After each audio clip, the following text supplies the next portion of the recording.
Speaking Our Collective Heads. I'm Patrick. I'm Kevin. And we're here on the week of Warcraft's launch. I hope it's going to be a good launch. It's kind of make or break for Blizzard. I will go see the movie. They will not break if Warcraft doesn't succeed. No. They will cry. Make or break for this business venture that is getting into cinematic. I can see that. So this is supposed to be the first. Right. Of their foray of movies. We have not seen it yet. We're planning on seeing it as soon as possible, but next weekend's kind of busy. A little bit, but we'll get there. I will probably see. I'll see it as soon as possible. You'll see it as soon as you can as well. I may have some stuff to say beforehand. I don't think I can spoil too much on this for you that you'd be mad about. But No. I'm actually. There's so much lore stuff. I actually want to see it with you so that I can go, hey, what the heck is that?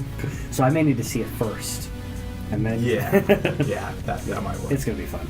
So we do have some news leading up to E3. We're gonna go ahead and start off with the PlayStation Plus lineup that's launching basically today.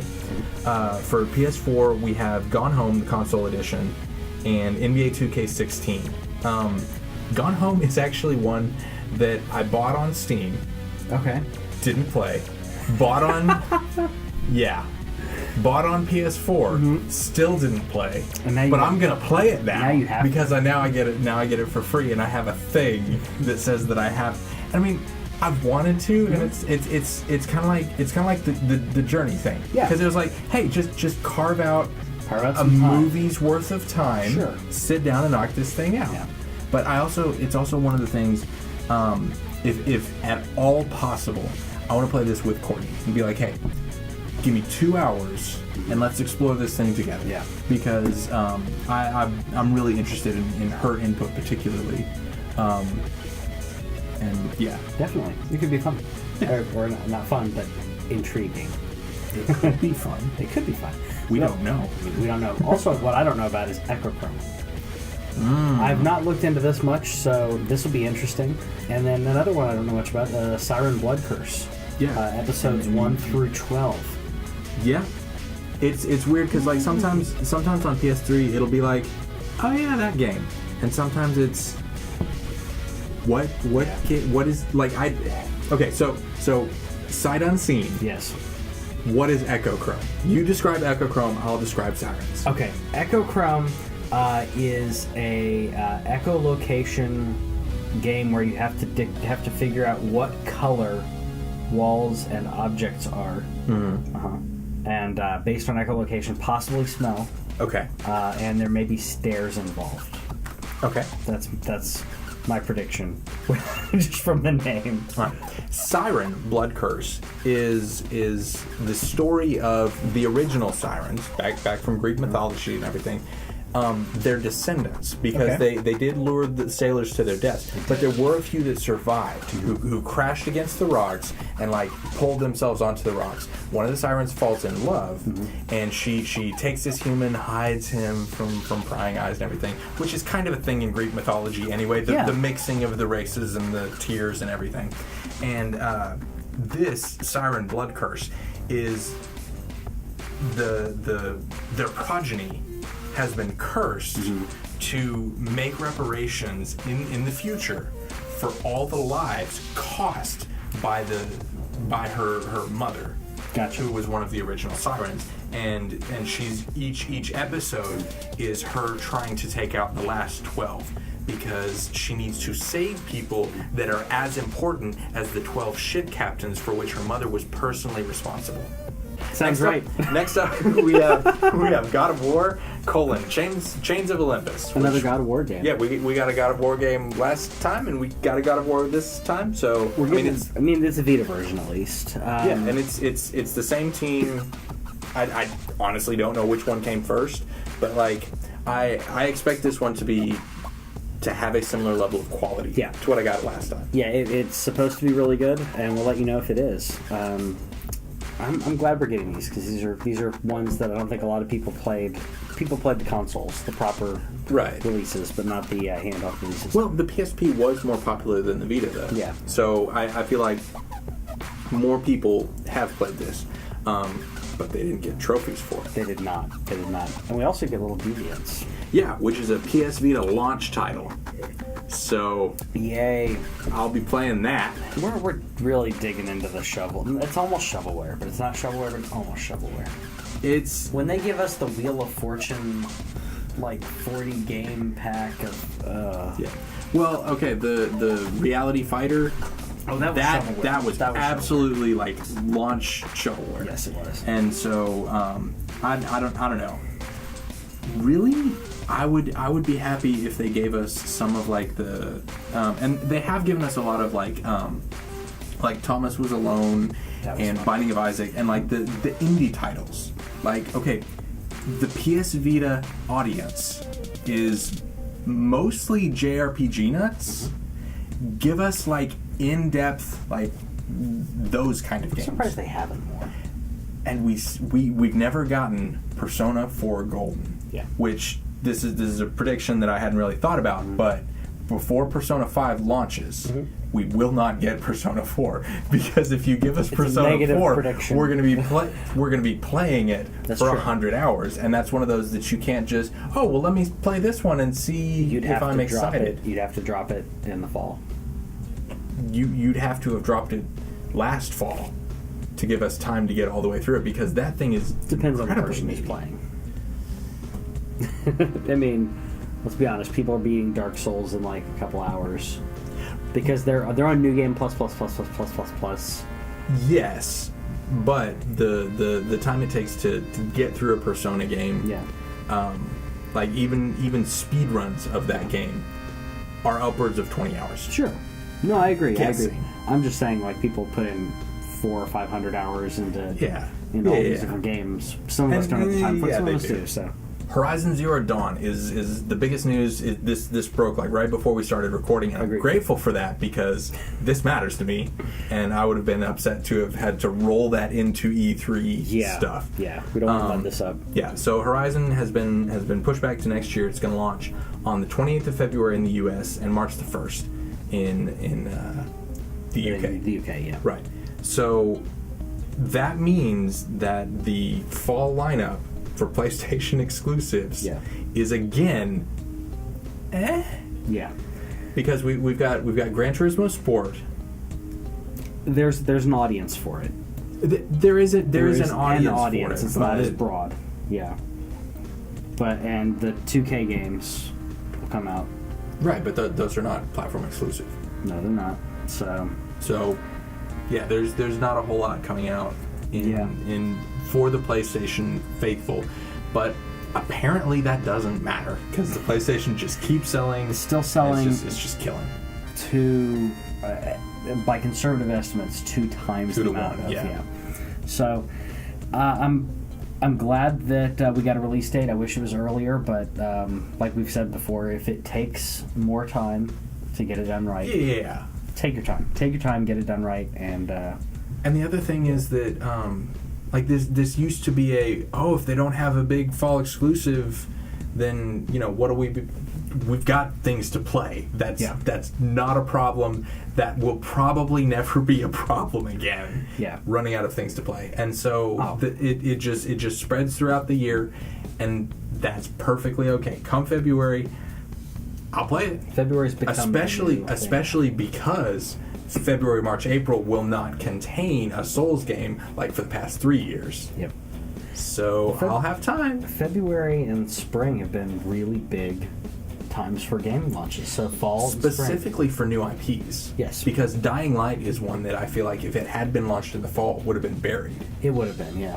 Bloodborne, if it had launched in the fall, I don't know what would have happened, but it seemed like a lot of people got in on the Souls train. Yeah.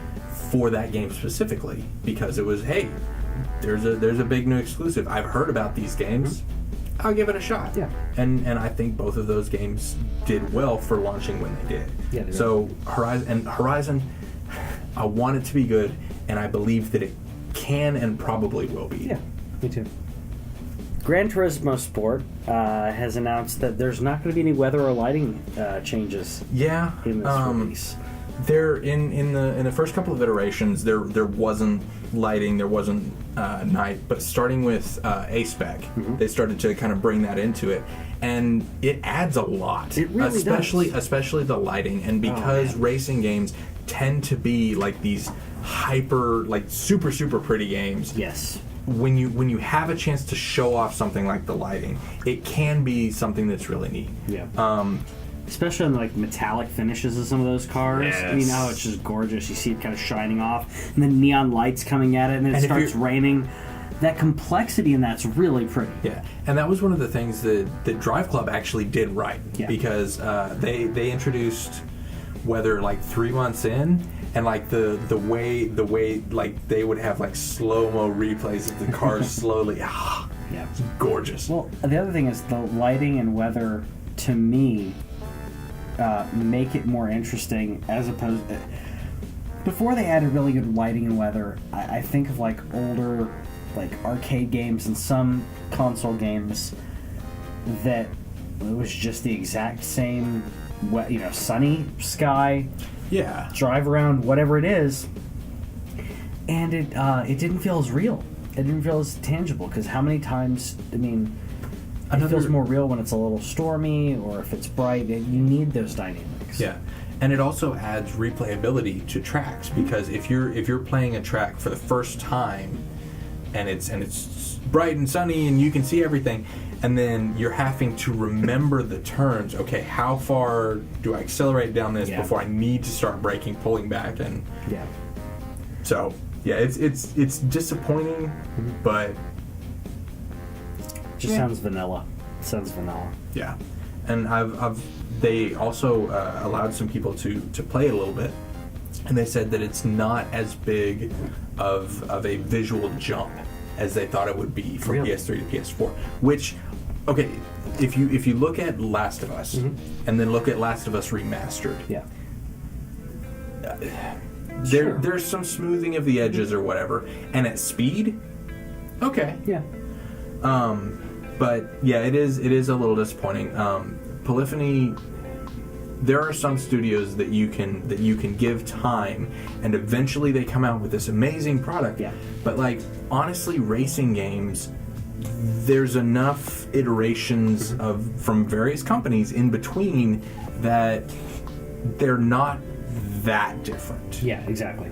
My opinion, and we're not huge racing fans, but I played the crap out of Gran Turismo 2. Gran Turismo 2 is great. I like racing games, but there's so many, and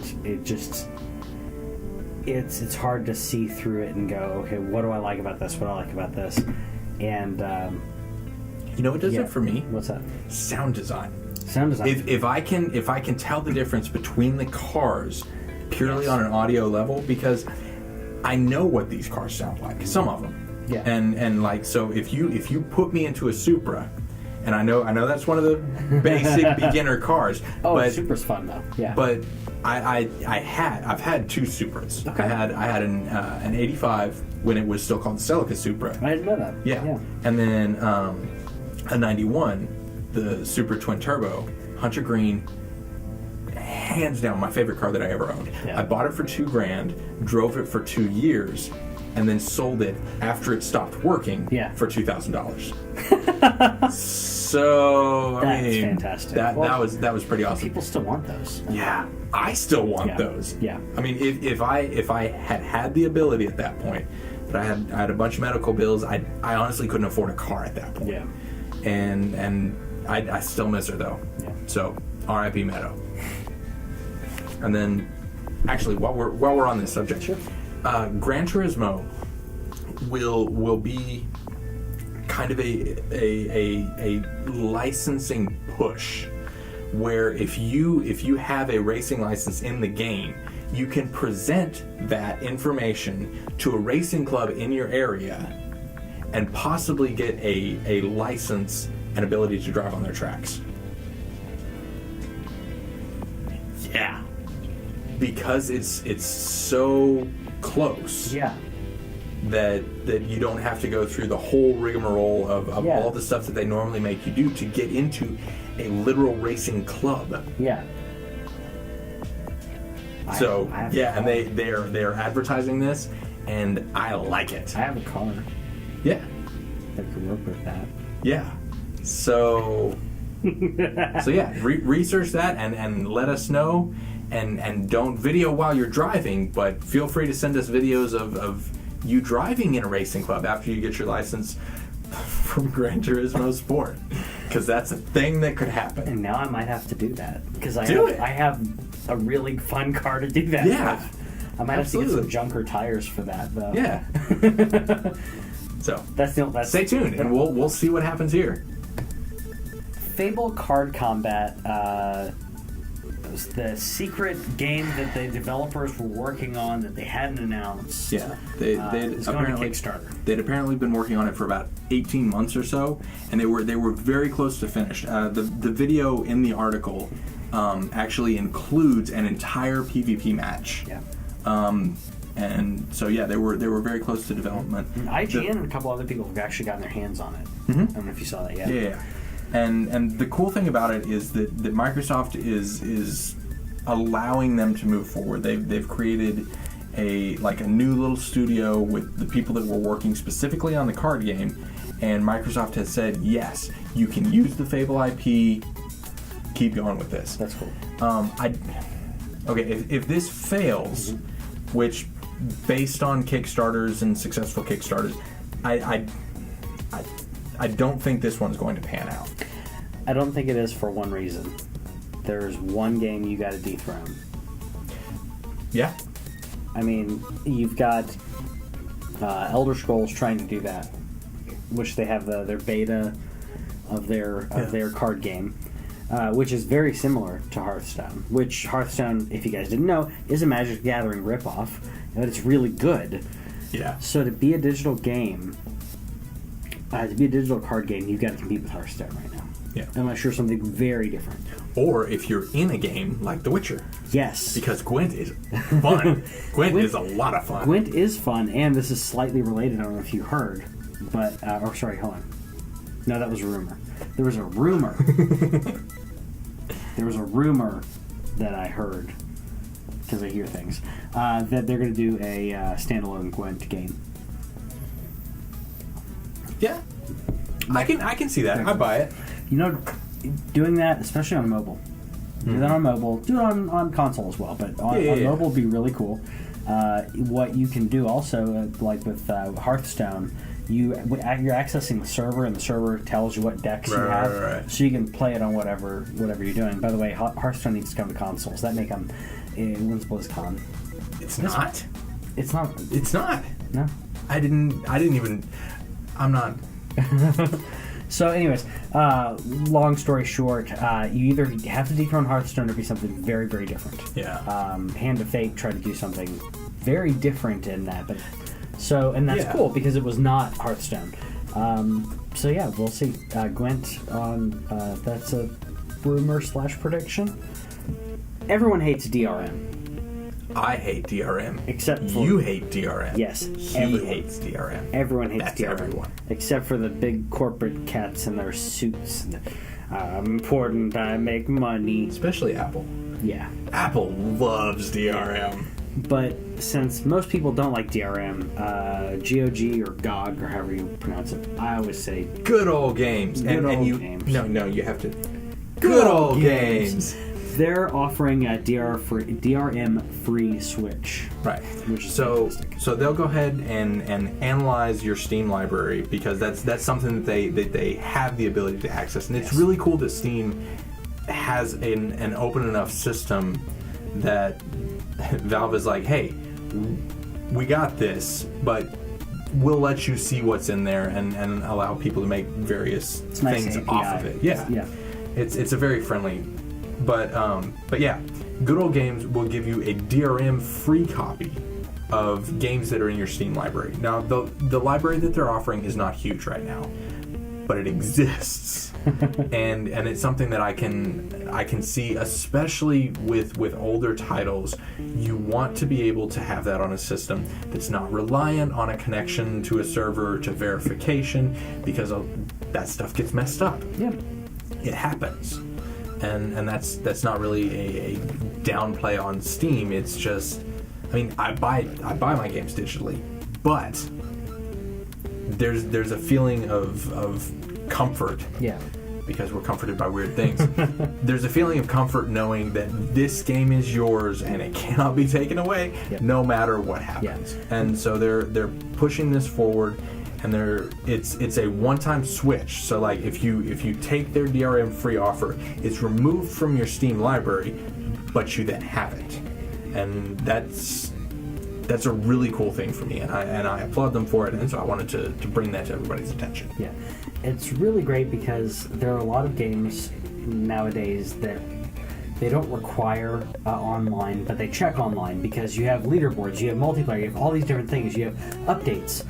But if it fails a check, for whatever reason, it should still be able to be played, unless it's an MMO or something like that. Well, the other thing about it is a lot of games like the old Carmen Sandiego games. Yeah.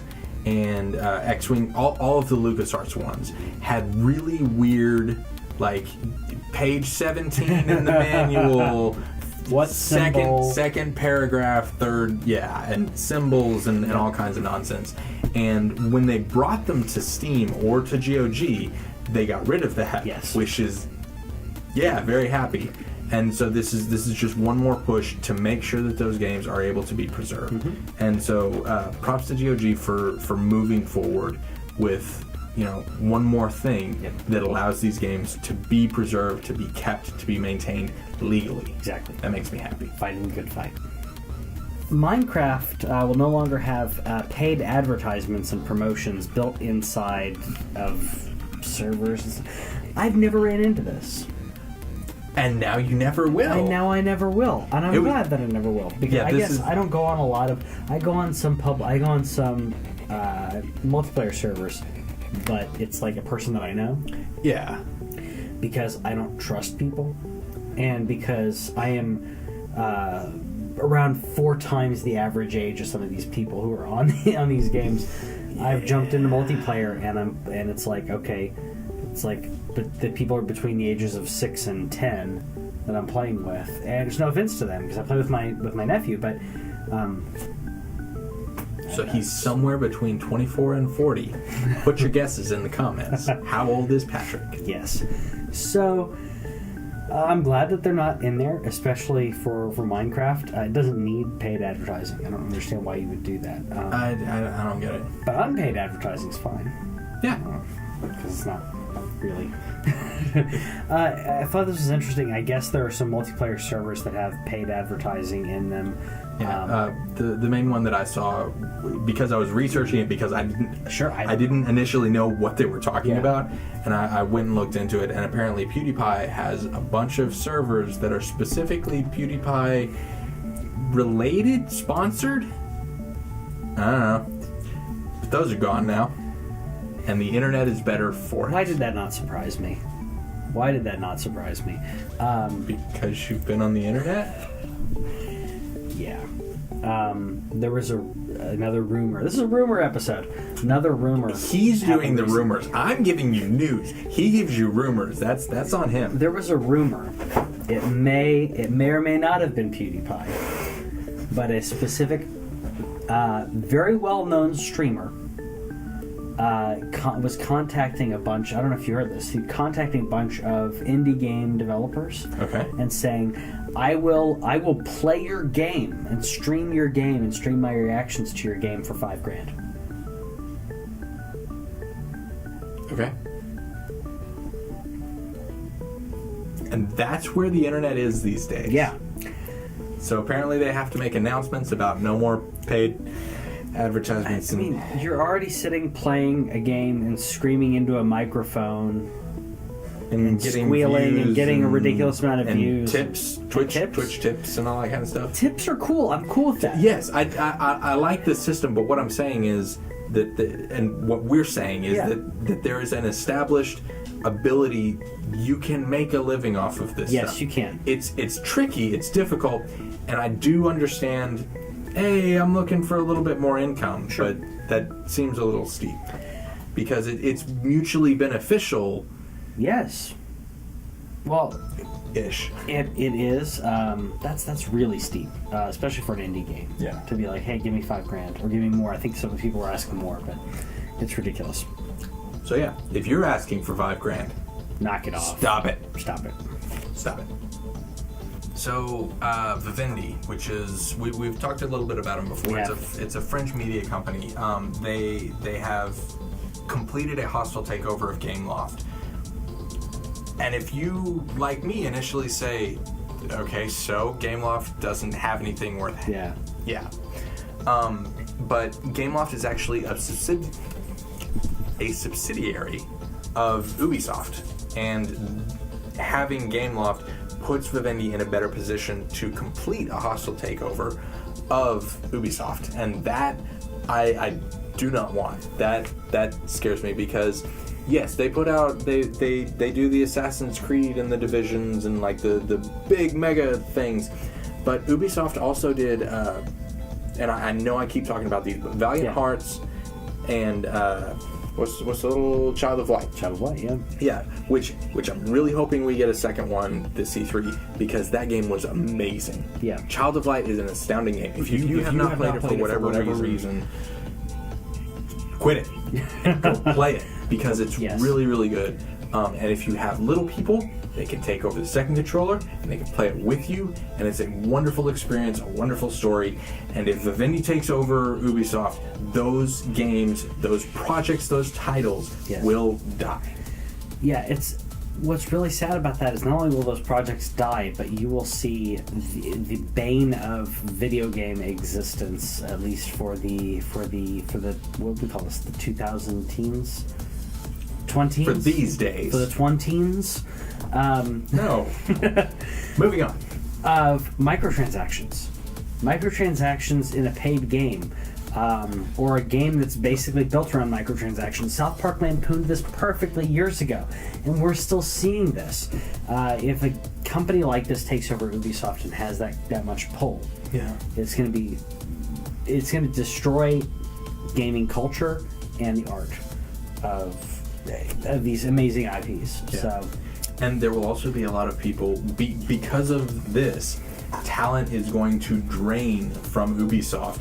And what we will get, even in the Assassin's Creed games, I'm not a huge fan of Assassin's Creed, but I do love the way that they work in the history. And actually, I was watching a video this week talking about how specific and exacting they are on themselves for historical accuracy. Yeah. They want anybody that you assassinate in game needs to be a person who was in that place at that time and died within a 2-year span of the time that you killed them in the game. Yeah. And that's amazing. Mm-hmm. That is astounding, and that's why I wish I could play those games, but I can't. Yeah. Same because well, except I can't play them. Right, you can't. Yeah, but I'm really hoping this doesn't happen for that sake. Yeah. Neverwinter is coming to PS4, not requiring Plus, for free. Cool. Fantastic. I know quite a few people that have played this. I played it for a little bit. It's decent. I played Neverwinter Nights back in the day, and one of my favorite things about it is how it scrolls past the actual roles. That is awesome because it's Neverwinter was originally an advanced D&D campaign, and then it expanded from there to become a universe, and then it expanded from there to become this whole other property. Yeah. And Neverwinter Nights on PC back in the day was really exceptional, and you've got your chat window or whatever, and then you also have the actual scrolling text of when you fail or succeed in a sneak check or a spot check or hit, miss, damage, like all of that stuff, and it makes my little nerdy heart go pitter patter. Oh yeah, I want to see the dice roll. So yeah, I will absolutely be picking this up, and I will charge forward, and you can look for Lady Nymeria /twin_pie, and I will play and I will fight with you, and I will throw the fireballs. Yeah. It's fun. I'm glad this is coming for free because it's an older game, just like the DC Universe Online. I'm glad they're not charging for it, and there's a big community there. I know quite a few people who've been playing who replayed it on Xbox because it came out on Xbox One about a year ago. So it's now coming out on PS4. So it's fantastic. What was the date on that again? I'll find the date for you. This summer. Summer, yes. You were right. I put the information in there. Comes to PS4. Oh, there it is. It's in the URL. That counts. I didn't read the URL. I'm stupid. You can. Mario Maker is bringing another completely random thing to its game, and that is Shaun the Sheep. And the fun thing about this one is this one is British as all hell, because this is Shaun the Sheep from Wallace and frickin' Gromit. Yes, it is. And so like I saw this headline and I was like, no, I gotta click that. And then he pops up on the screen. I'm like, oh my gosh, it's Shaun the Sheep. Yes. So this and have you seen the little 8-bit? Yes, I have. 8-bit. Yes. Oh, it's so cute and adorable. And so again, I'm looking forward to the themed levels because Wallace and Gromit homages are going to be amazing. I highly recommend that they figure out a way to put this into Super Nintendo styled levels because that's going to work a lot better, but you can only do the costumes in 8-bit. So, download those levels, switch them to Super Mario World. That's the way you want to play this. That'd be really cool. I can't wait. I love what they're adding to Super Mario Maker. And I love that they keep adding interesting things to keep the community going. Yeah. The community is making some really cool stuff. I love it. 106 million. It's a lot. Yeah. What do you think about when you think about 106 million? How many M&Ms I've eaten throughout my life? Or amount of copies of Minecraft. The copies of Minecraft sold have exceeded now 106 million. Now, this is every single iteration. This is PC, this is console, this is everything. Minecraft has been out for a long time, but it just keeps going. Yeah, it just keeps going though. I joined the beta. This cup. I joined the beta for Minecraft. When was that? 2008 or some crap? I mean, it was forever ago when I got the beta. And then I played it and I was like, oh, that's kind of cool. And then it exploded and became a really big thing. And then I was like, oh, let me check it out again. It's amazing it sold this much. And it's going to be even sadder when Microsoft destroys it. So you still think that's going to happen? It's going to happen. Okay. Now, people will continue to play Minecraft, regular Minecraft. Right. Microsoft will be destroying it with the sequel. Okay. Look forward to my predictions on that. As many of us suspected, Nintendo has said, hey, guess what? We're going to talk about more than Zelda in an 8-hour live stream. Yeah, and we went, right? And so they've said, hey, we're going to talk about Dragon Quest and Pokemon. And we're like, we know about those. Okay, please just shoot your images into our eyeballs for 8 hours because we're going to sit there and watch it because you are our childhood. Yes. And that's the reason they can get away with this crap. And okay, so in Miyamoto, in Miitomo, there's a question that popped up that said, if you could take over any company, who would it be? And I was like, oh, there's only one, and it's Nintendo. Yes. And day one in office, I'm going to say, hey, send me the Metroid crew. And they're going to send in the Federation Force team. And I'm going to say, go finish your game. I don't want to talk to you. Bring me the other one. You don't have one?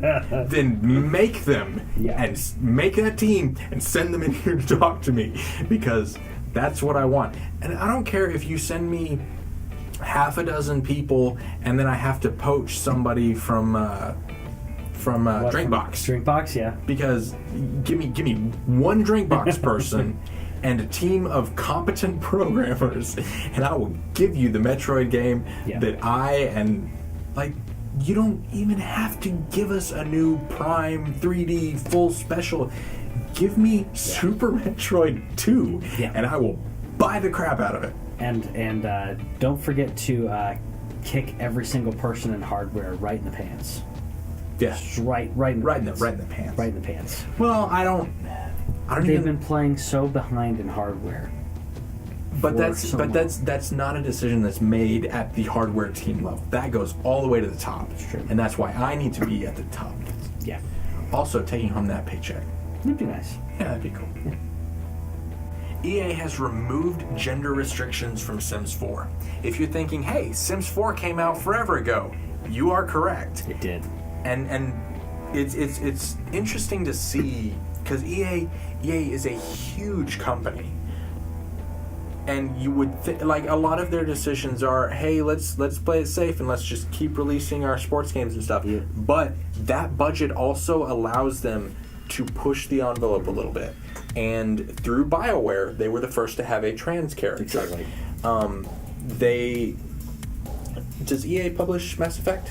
Yes. They do, right? Yeah. Mass Effect had the same sex sexing. Yes. And same with the BioWare and the Dragon Age stuff doing same-sex relationships. They have been pushing the envelope on this stuff.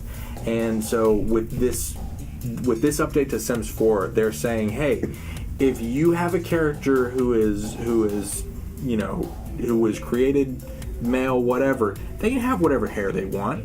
They can wear whatever they want, and if you want to have whatever body style that you want. Yeah. And the gender, I guess, fluidity. Yeah. That's a thing that exists, and everybody can make themselves. Yes. Which is what we did for Sims games. Yeah. Well, it's always existed. We've put it out in the open. And it's always existed, and people have had to conform with fashion and other things to act not like themselves. And now you can be yourself, and you can also be yourself in The Sims, or be a character you want to be in The Sims. Yeah. So I like that it adds that flexibility, because it adds who Sims is all about simulating a life, and if you want to simulate that life, simulate that life. Yeah. It's fantastic. So, props to them. Much love. Well done, EA.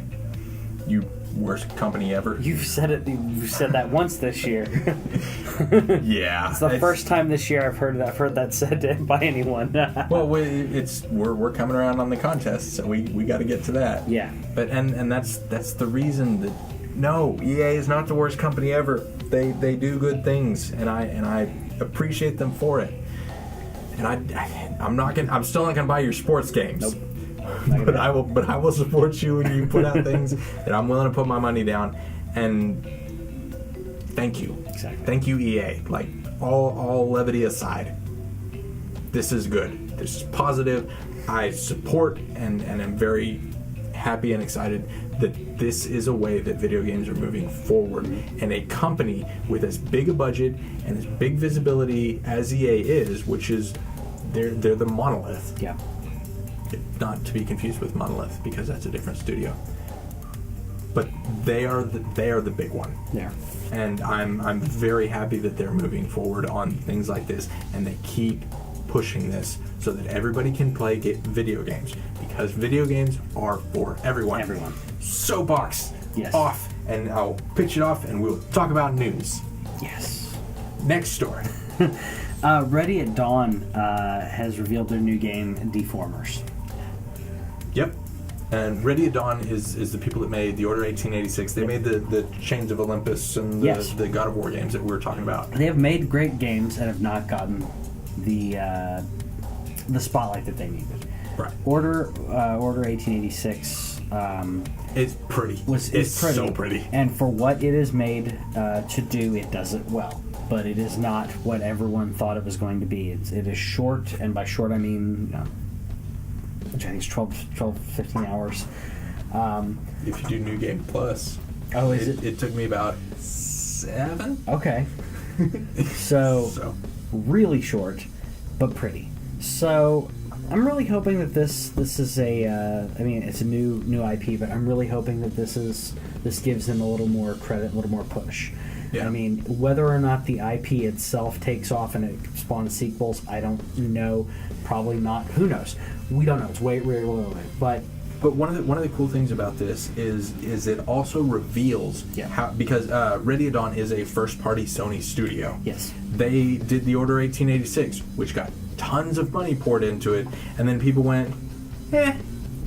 And then apparently at some point Ready at Dawn came back to Sony and went, hey, we've got a new idea.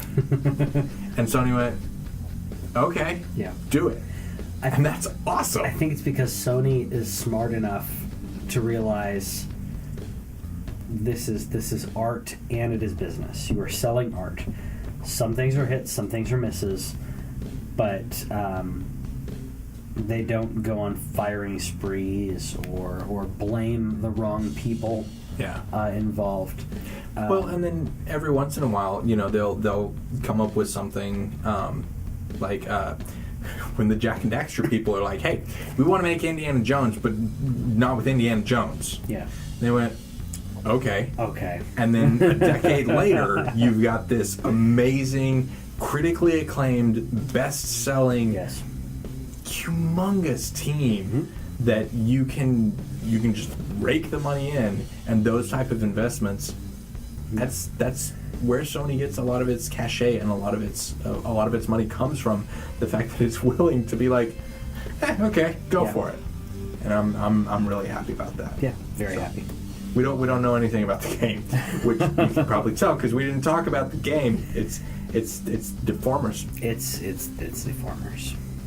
So 110 million. When you 110. think about 110 million dollars, what do you think? Oh, dollars? Yeah. Okay. I think of probably, I would say double the amount of money that I need to live ridiculously comfortable for the rest of my life, living off dividends out of a decent mutual fund. Then we get a studio. Yeah, then we'll have a studio. So make that happen, and we'll do that.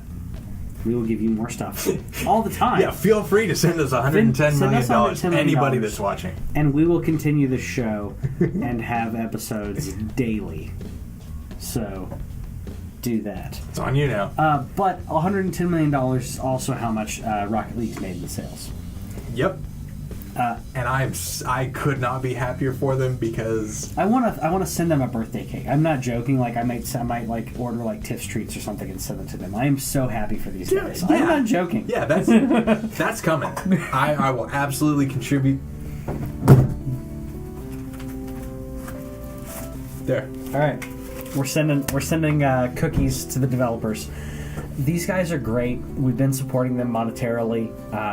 I want them to know how happy we are with them, and I'm happy that they've hit this over $100 million with a little game about playing soccer, now hockey and basketball. With an RC car. They just came up with this idea and they executed it flawlessly. Yeah.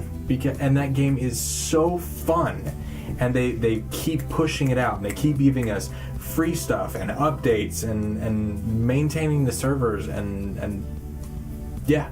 Those guys are great. Love them. Congratulations. Skylanders is adding character creation. Yep. Which that's really cool for a game that is based on you buying a toy that then you play in the game. Yeah. But then you create something that's not the thing that you made in the toy. Now, they tried this already with the swappers, if you guys didn't see that, where it's a figure, but you can swap different pieces of them, so they have different attributes. So you literally, they're like modular little characters. You can pop it off and put someone else on. I'm like, that's cool. It's almost like it's an in-between Lego kind of thing. Yeah. Or you could just, buy Legos. Or you could buy Legos. But the whole point was you buy this thing and you play the game, and now it's, buy the thing and play the game, but also you can just make whatever you want. Cool. I'm assuming, this is Imaginators is what they're calling it. So, or is what it's called? I don't know. I don't follow Skylanders, but I assume Imaginators. I assume. Well, I don't know. What I mean is, I don't know if it's something new or if it's something that's already been out, because there are like, I think 127 Skylanders games. But what? Yeah, something around that. I hope that this is their idea to go. Okay, we need to do something, because the Toys to Life model is not going to work forever.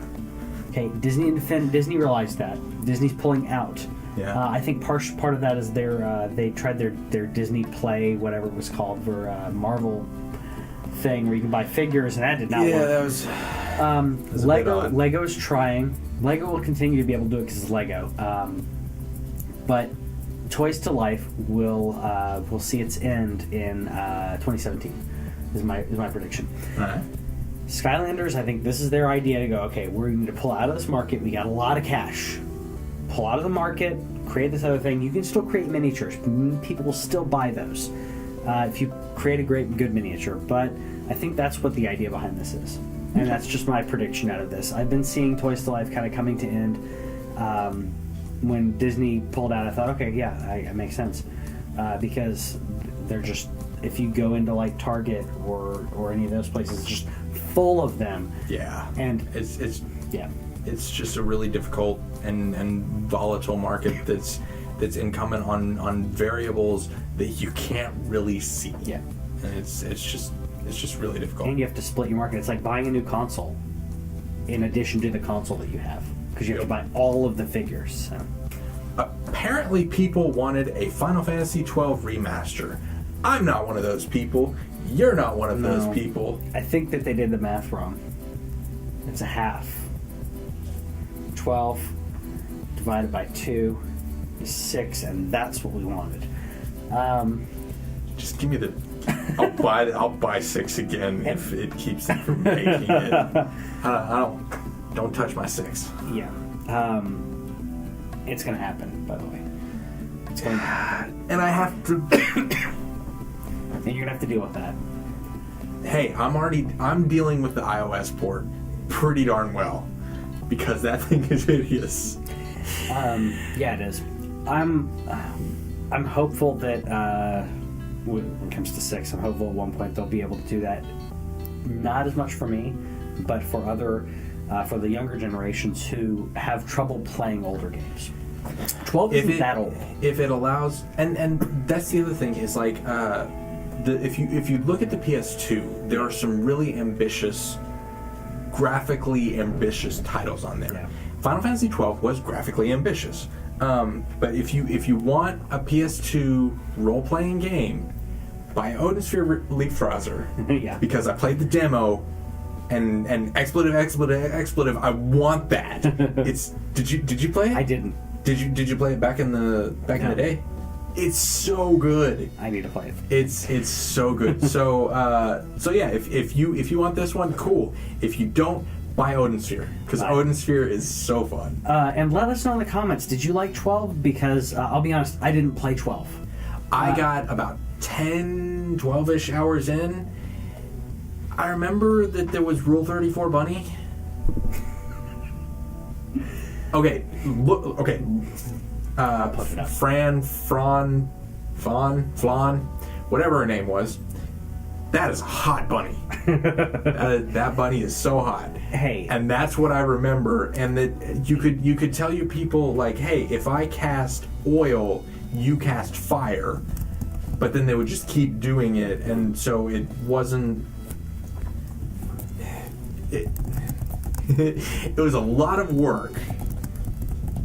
And you could eventually kind of figure it out, but it was really, really complicated, and it didn't have the free-flowing way that it does with like 13 and stuff. I don't really care for the battle system in 13, but at least it moves, and you don't have to spend 30 minutes setting up your team for a battle, and then rework it all after that battle. Back to the bunny though. Was she hot like Lola Bunny?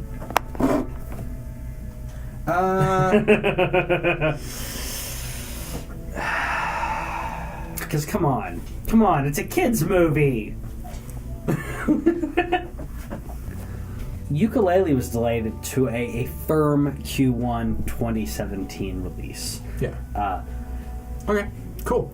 Do it. That's fine. I do find it funny that they're saying firm, because if someone says, "Oh, it's delayed to this," that should mean that's what it's delayed to. When you say firm, it's like, oh, because all the other times things are delayed don't really count. Well, I don't know. That's how I feel. I'm interested in that statement. Yeah. And I think that a lot of that has to do with the way that Kickstarter projects are viewed. Mm-hmm. Mighty Number 9, Broken Age. Yeah.